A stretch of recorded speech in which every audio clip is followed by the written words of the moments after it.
but how quickly she could beat home. Here's a quote from Nancy Armour from the USA Today. Rousey fell victim to the same trap, caught up in her own hype.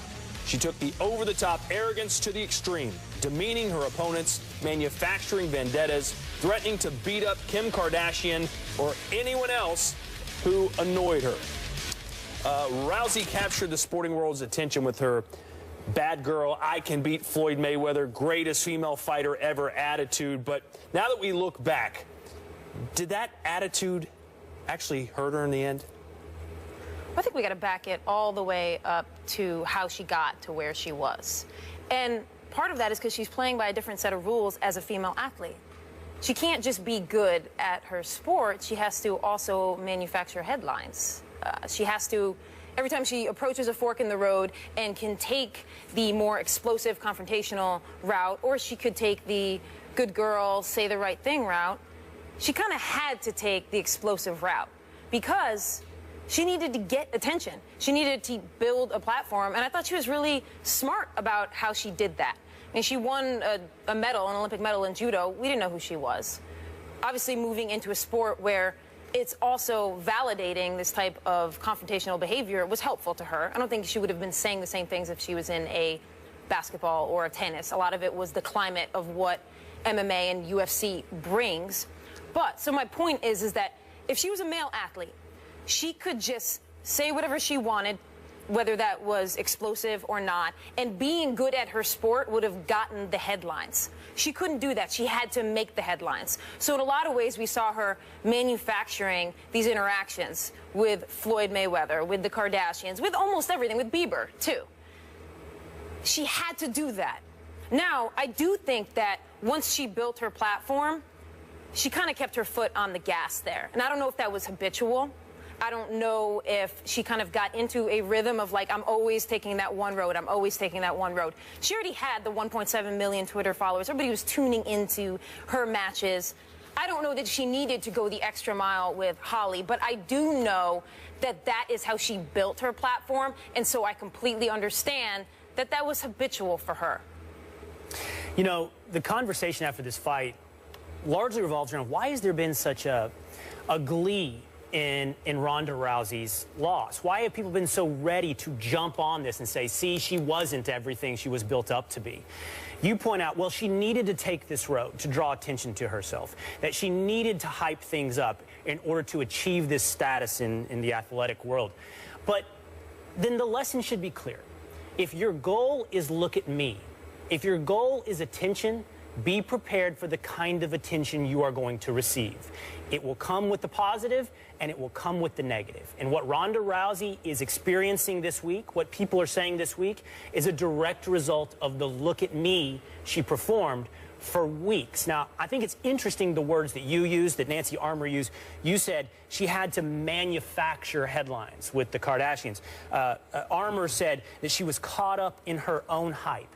Here is why people are responding so gleefully to her loss, because they don't like being sold a lie.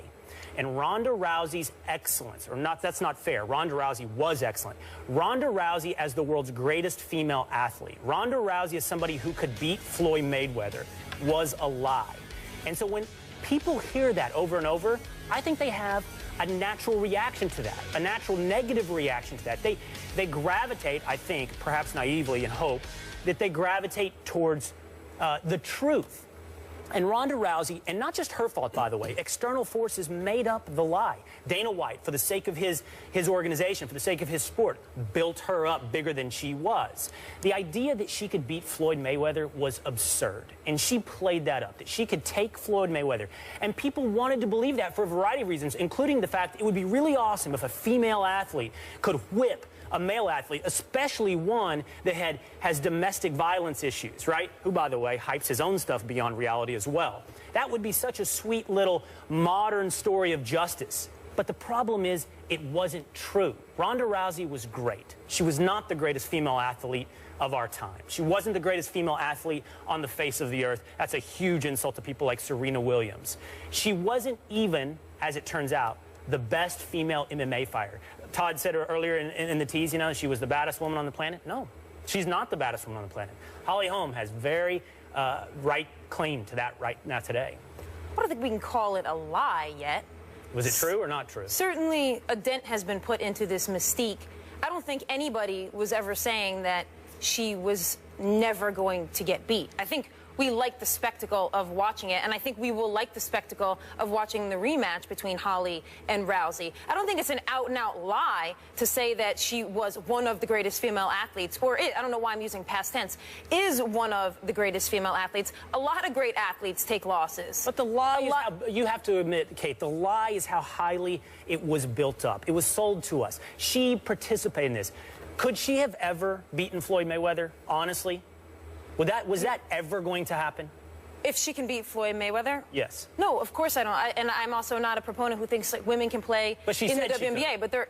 But the reason she said she could, and this gets back to my original point, is that spotlights exist on male athletes. So when Mark Cuban said Brittany Griner could play in the NBA, that's because the spotlight is on the NBA, so of course they're going to entertain that because they want to jump into that spotlight. The same thing was happening with Rousey there. When people were putting spotlights on certain things, she wanted to be a part of those conversations to build up this brand. Now, I think there was a little bit lacking in terms of the depth of quality of MMA fighters that we weren't talking about enough, and certainly the progression in its evolution of women's MMA.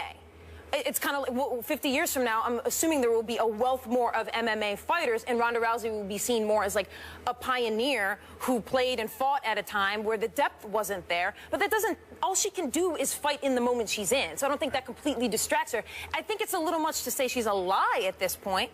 Certainly. Well, it wasn't true. Well, what wasn't true exactly? That she could beat any human anywhere ever?